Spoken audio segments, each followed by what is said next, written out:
እንዴ ሄኖክ እንዴ ምን ነው? አንቺ ሚስት አይደለች እንዴ? አዎ። እንዴ ምን እየሰራች ነው? ና ቆይ ና።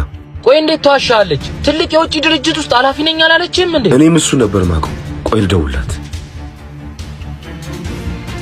ወይ የኔ ፍቅር የት ሆነሽ ነው? ቢሮ ነኝ። ምን ነው? እኔ ትንሽ ቆይቼ ልደውልልህ። ምን ነው? አይ ምንም፣ አለቃዬ እየጠራኝ ነው። ቢሮ ትንሽ ስራ ስለበዛ ትንሽ ቆይቼ እደውላለሁ። ቆይ መዋሸቱ ለምን አስፈልግ? ያለሁበትን ልነግር ዘገየው እንጂ አልዋሸሁም። ከዚህ በላይ ይሄኔ ስንት የደበቅሽው ነገር አለ? ሰርጋችሁን የሚያዘገየሽው ይሄኔ። ኧረ እንዴ የምትነግሪኝ ነገር አለ? እሰራበት የነበረው ድርጅት ኪሳራ አጋጥሞት የሰራተኞች ቅነሳ ተደርገው ነበር። እኔ ደግሞ ከተቀነሱት መሃል ነኝ። አባቴን ለማሳከም ገንዘብ ያስፈልገኛል። ለዛ ደግሞ ስራ መስራት አለብኝ። አንተን ማስቸገር አልፈለኩም።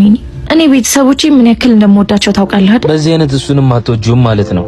ናይ ኒኒት ቆዮኒ እንደሱ አይነት ሴት መቼም እንደማላገኝ ታውቃለህ። የአንቺ ቤተሰቦች እኮ ለኔም ቤተሰቦቼ ናቸው። ጄሪ በደስታ ብቻ ሳይሆን በችግር ውስጥ ማብረን ነው። እኔ በጣም ጨንቆኛል።